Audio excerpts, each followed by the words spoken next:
of you for being here today.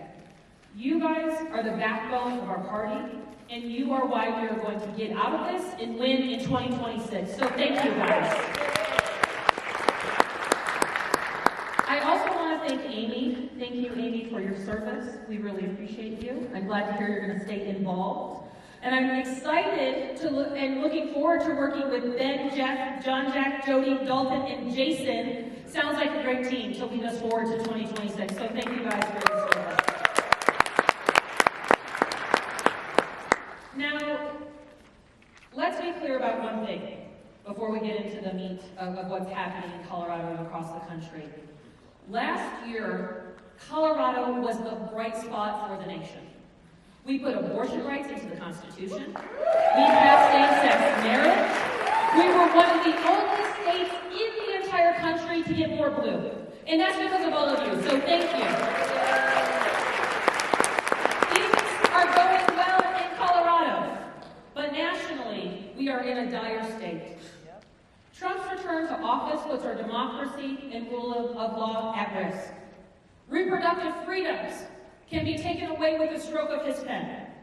Immigrants are being rounded up, fear injected into our communities. And inequality could balloon, with tax cuts for the ultra-wealthy on the back of working people. The issues that we have spent years and years, decades and decades working on are at risk. But I'll tell you, there is hope. There is hope. Do you all remember what happened after 2016? We organized. We started to work. A wave of first-time candidates ran for office. I was one of those candidates. And I'll tell you what, I've been fighting Donald Trump and MAGA extremists from my first days in office. When I first ran for office in 2017, I'll tell you what, it was such a long shot. Folks like me don't tend to run statewide, they don't tend to win. I grew up in the Big Thompson Canyon, leading up to Estes Park, in a cabin with an outhouse outside on food stamps. I'm first in my family to go to a four-year college. I'm first in my family to go to law school. And because of your guys' help, I was the first Democrat to win Secretary of State in 60 years.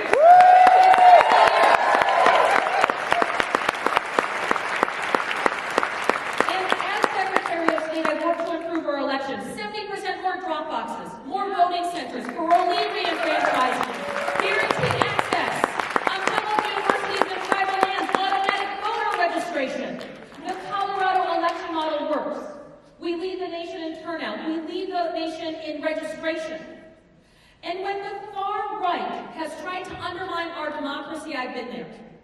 In 2020, with the pandemic and Donald Trump trying to steal the presidency, what did Colorado do? We helped states across the nation expand vote by mail so Americans could be heard. Democracy endured. It endured 2020. It endured the insurrection. Then in 2022, we saw election deniers running for Secretary of State in nearly every battleground state in the country. As the chairwoman of the Democratic Association of Secretaries of State, I led the unprecedented effort to stop them. We beat election deniers in Michigan, Minnesota, New Mexico, Arizona, Nevada. We made it a crime to threaten election workers, a crime to have guns close to the polls here, a crime to try to steal the presidency with fake electors. We made sure that compromising voting equipment was not allowed in the state.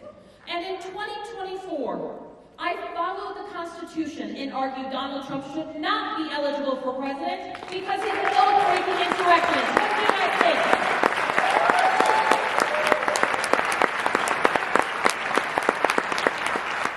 I've been so glad that you guys have had my back because standing up to Donald Trump is hard. In just the last year, I've received 1,800 death threats or violent threats. But I want you to know something. I will never be afraid to stand up for our fundamental freedoms. And I hope you guys won't be either. I will never be afraid. There is too much on the line right now in this country. Extremist elected officials who don't even know what a uterus is or where it is located have criminalized abortion access, throwing women and their doctors into jail. Until we we can say as a nation abortion care is health care, our fight is not over.